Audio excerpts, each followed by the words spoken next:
is the greatest designer in the history of Formula One?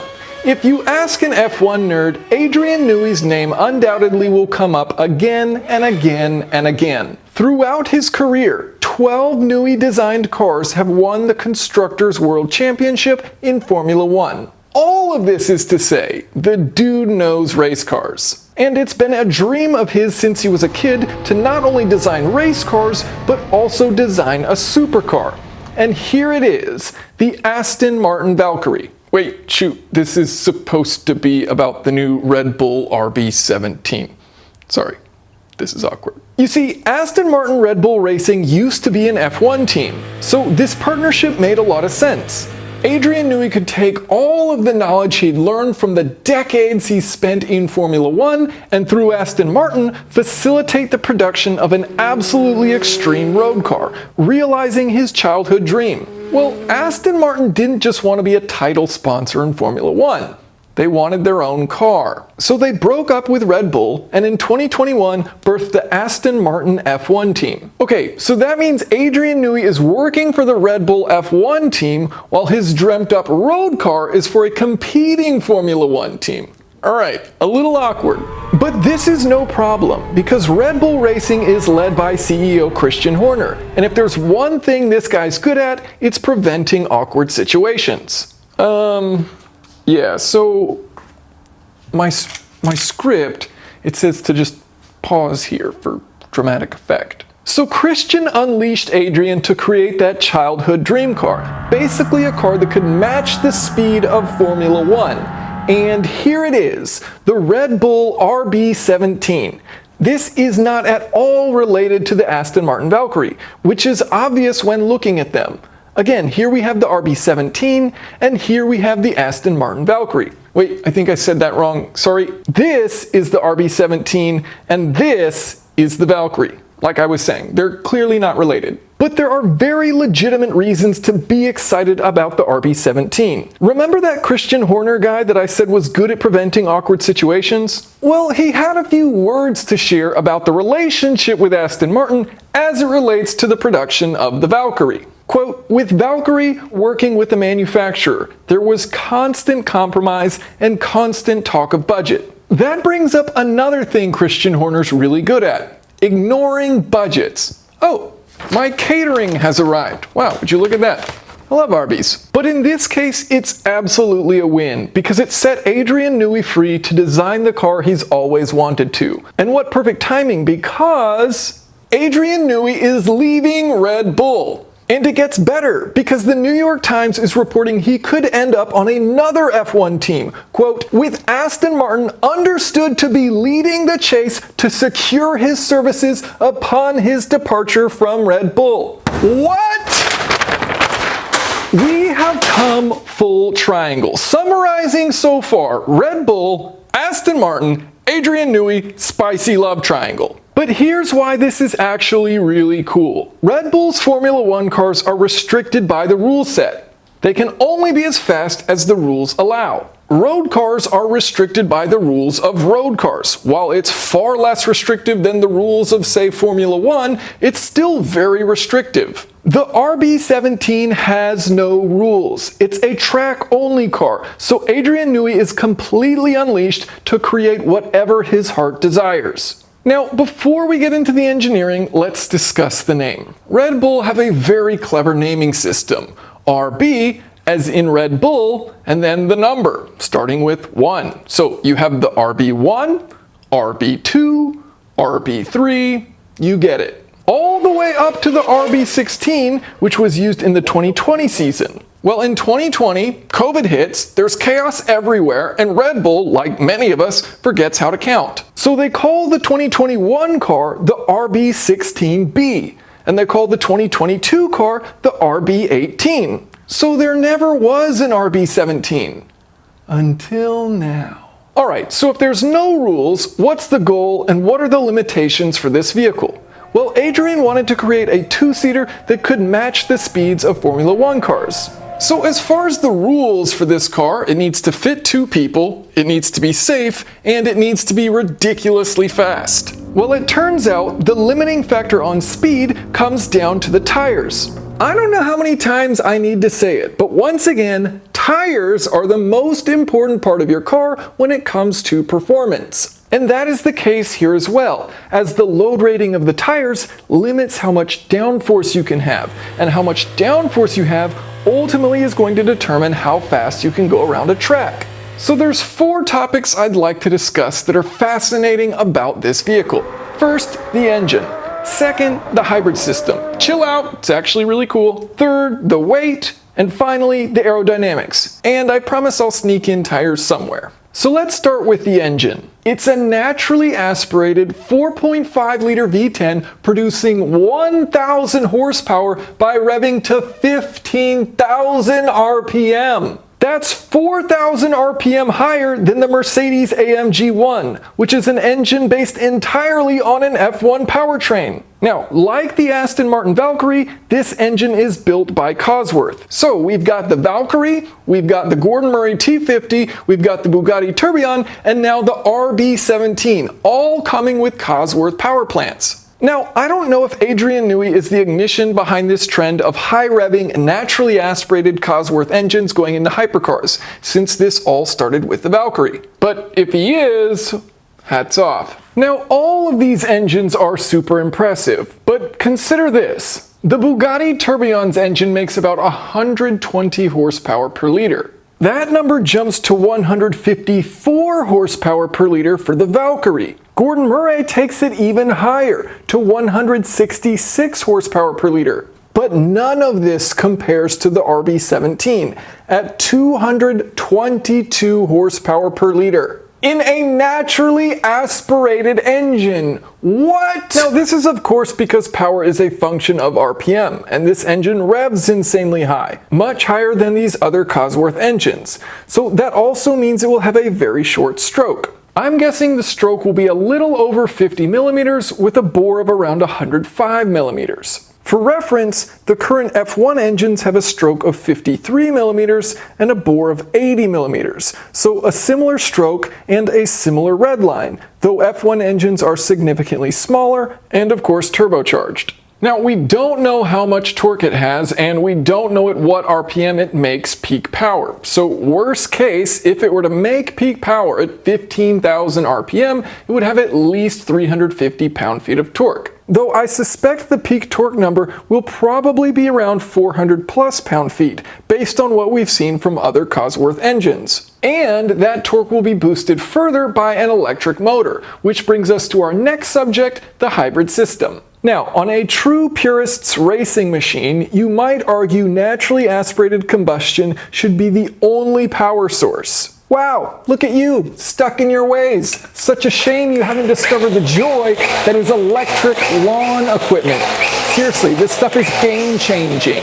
Okay, focus. We're here to talk about the RB17, and there are very good reasons for the hybrid system. If you're going to add weight, you really want to add as many benefits as possible, and that's exactly what they've done. So yes, you're adding an electric motor and a battery, but this electric motor replaces the need for a starter, plus an alternator, so that's reducing the weight penalty. From a performance standpoint, it gives you torque fill, so you can bump up the torque curve, especially in areas where you don't have the engine's peak performance, like at lower RPM. And it gives you another 200 horsepower, bringing the car's total to 1,200 horsepower. So it seems quite justified, but there's another very clever benefit this electric motor offers. To help understand this, let's look at the Mercedes-AMG 1 as an example. In an interview with Top Gear, Mercedes explained the biggest challenge with the AMG 1 engine was actually just getting it to appropriately idle. They wanted a smooth idle at 1200 RPM, while the engine was derived from an F1 engine that idled at 5000 RPM. A huge difference. Now, I don't know what RPM this RB17 engine is going to idle at, but it's revving about twice as high as many road cars, so the engine isn't going to be super stoked about a really low RPM. To understand why this is a problem, we're going to need a very specialized tool, but no problem, I've got my toolbox right here, so just need to rummage through really quick and find, no, that's not it. Hold on one second. Sorry about this. I'm sure it's in here somewhere. Let's see. Hold on. There it is. There it is. Here we are. Yes. The whiteboard. All right, so let's understand the problem. So say we have a vehicle that is currently not moving. So the rear wheels are at 0 miles per hour. Our engine is simply idling at 1,000 RPM. Very typical engine idle speed. And that engine is connected to the transmission with a clutch or a torque converter. So the clutch is what is going to allow for slip between these two until you can get that tire speed up high enough that you can fully engage that clutch and you no longer have to allow for slip once it gets to that engine idle speed. So at what speed will an engine RPM of 1,000 with these given gear ratios need to be driving at in order for that clutch to fully engage? So if you do the math and you have an engine idle speed of 1,000 RPM and you fully engage that clutch, you can find that the rear wheels are going to be rotating, pushing your vehicle forward at 6 miles per hour. Now, what if your engine idle speed was 5,000 RPM? Well, that would multiply this number by 5, meaning in order to get your vehicle at engine idle speed, it need to be traveling at 30 miles per hour. So you'd have a ton of clutch slip. Obviously, that's not ideal. How do you get around it? Well, you could use an absurdly high gear ratio, but then you're going to have a complicated, really large gear set in order to make that work. So what's the solution? Well, the Aston Martin Valkyrie actually already solved this problem. Before putting the engine into gear, you use the electric motor to accelerate the vehicle up to about 15 miles per hour. You already have your engine now at a happy RPM, and once the vehicle speed is up, you can engage the engine and you don't have a need for a ridiculously short first gear. On the RB17, we don't know what vehicle speed the engine will engage at, but Newey says it will be a slightly higher speed than the Valkyrie. Okay, so you've eliminated the need for first gear and you can use the electric motor for reverse. So you've eliminated 2 gears, again helping to offset the weight penalty of this hybrid system. So there are plenty of good reasons to include it. But how heavy is all of this? Well, that brings us to weight. 875 kilograms. For those of you who live in the United States, that is just under the weight of an American bison, the largest mammal in North America. That is Lotus Elise-like weight, but with 1,200 horsepower. Basically 1 kilowatt of power for every kilogram of mass, which is a better power to weight ratio than modern F1 cars. Absolutely nuts. So if you've been staying up at night because you really just want to know if this thing will accelerate quickly, relax, easy, shh, everything's gonna be okay.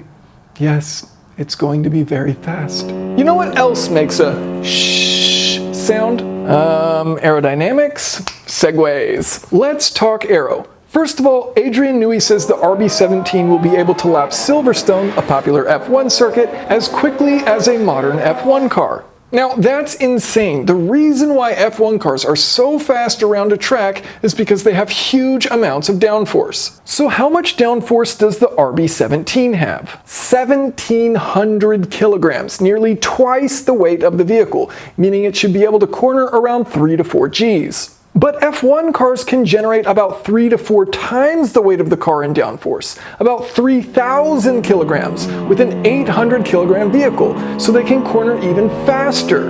Okay, but wait, if an F1 car weighs a lot less but generates way more downforce, how would the RB17 be just as fast around a track? Great question. It's all about at what speed that downforce is generated. The RB17 is able to create way more downforce at lower vehicle speeds. So there's 2 elements I want to talk about here that help enable this. First, the RB17 has an enormous diffuser. It makes up nearly the entire length of the car. The car is basically just a diffuser with a V10 strapped to it. Formula 1 cars follow very strict rules regarding diffusers, so the size of what's used on the RB17 would never be allowed in F1. But in addition to the diffuser, you're also going to have 2 fans. So these fans can help boost your downforce numbers when you're at lower vehicle speeds and you don't have sufficient airflow to create good downforce. So what are the numbers?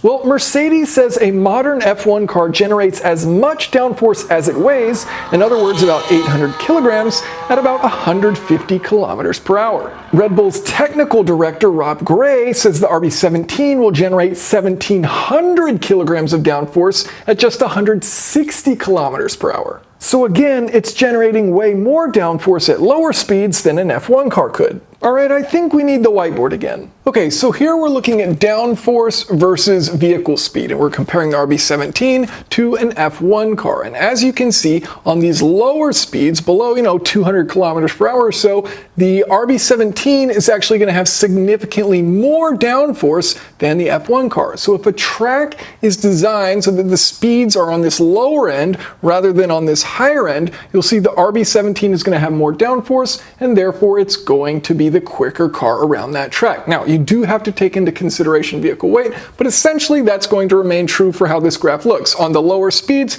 the RB17 is going to be quicker. At much higher speeds, 225 kilometers per hour and greater, then the F1 car is going to be faster. Now, you'll notice both of these curves here are increasing with respect to velocity squared. So you can see they're curving up as you get to higher speeds. But the RB17 just stops right at 160 kilometers per hour at 1,700 kilograms of downforce, and then it just flatlines there. So instead of continuing that trajectory, why does it remain flat after that? Well, Red Bull actually limits the downforce of the RB17 above 160 kilometers per hour. So they're using active aerodynamics to bleed off downforce as speed increases, so that you have a perfectly flat level of downforce. If you didn't reduce the downforce by using those active flaps, that trajectory would continue, and you'd see that the RB17 would have more downforce than an F1 car at any vehicle speed. So why did they flatline the downforce at 1,700 kilograms? Tires! Haven't you been listening? Tires dictate everything. Once you reach the load capacity of the tires, you can't increase downforce any further. So that's where it levels off at. Now, I was curious, so I did a little math. Okay, so we have an 875 kilogram car plus 1,700 kilograms of downforce. That's 2,575 kilograms total resting on the 4 tires. Since this is a mid-engine vehicle, let's assume a 40-60 front-rear weight distribution, meaning 60% of the weight on the rear tires of the car. And we'll also assume the aerodynamics match for a well-balanced vehicle. 60% of 2,575 gives us 1,545 kilograms on the rear axle, or divide by 2, 772.5 kilograms per tire, or about 1,700 pounds per tire. Okay, so a maximum of 1,700 pounds per tire. Well, I looked up the tires that the Aston Martin Valkyrie runs, which have a load index of 99, which means their carrying capacity is 1,709 pounds. In other words, exactly what we just calculated. So that's why the downforce levels off at 1,700 kilograms, because the tires are likely rated for 1,700 pounds. Okay, and not to brag, but the tires on my Ford Maverick are rated for 1,874 pounds, significantly more than the Valkyrie, at a much lower rated speed. Okay, but one final fun fact regarding the aerodynamics of the RB17. Adrian Newey says that an F1 car has a downforce to drag ratio of about 3:1 to 4:1. This is a way of comparing aerodynamic efficiency. So downforce is good, pushing the car into the ground so that it has more grip. Drag is bad, right? It requires power to overcome. It's trying to slow the vehicle down. So the higher the downforce to drag ratio, the better. Newey says LMP cars are significantly more aerodynamically efficient than F1 cars, with a downforce to drag ratio of around 6:1 or 7:1. The RB17 will have a ratio of 16:1, so extremely aerodynamically efficient. How? Well, again, it's about the diffuser. Diffusers are very aerodynamically efficient, so you can create a lot of downforce without much drag. Now, I do have to mention one pretty big drawback to this vehicle. There's only going to be 50 made, and they're going to cost about $8 million. Now, I don't have a problem with that. I'm more of a Crosstrek guy, and RB17 was never in the cards. But it's track only. I think a big part of the joy of this thing was going to be the ability to have F1 level performance in a car that could legally drive down the road. If you're going to spend $8 million on a track car, well, no, your friend can't ride along, but you could just go buy an actual F1 car. But the track-only thing leaves me very perplexed. Let me explain why. I get that downforce has to level off at 1700 kilograms because that's the tire's max load rating. But who says you have to use tires that meet the rules of road tires? I mean, Formula 1 tires can handle even higher loads, so why not use something like that? The only logical explanation in my mind is that at some point there had to be some desire for this thing to be road legal, because why play by the rules of the road if it's a track-only car? So I'm very curious to see where the production version ends up, or if road legality is somehow in the cards. I don't know. I don't know why it's tire limited if it doesn't have to be. So I'll end the video there, which is kinda an important life lesson, is it not? If you can't figure something out, give up. Call it quits. Stop babbling. End the video. If you have any questions or comments, feel free to leave them below. Thanks for watching.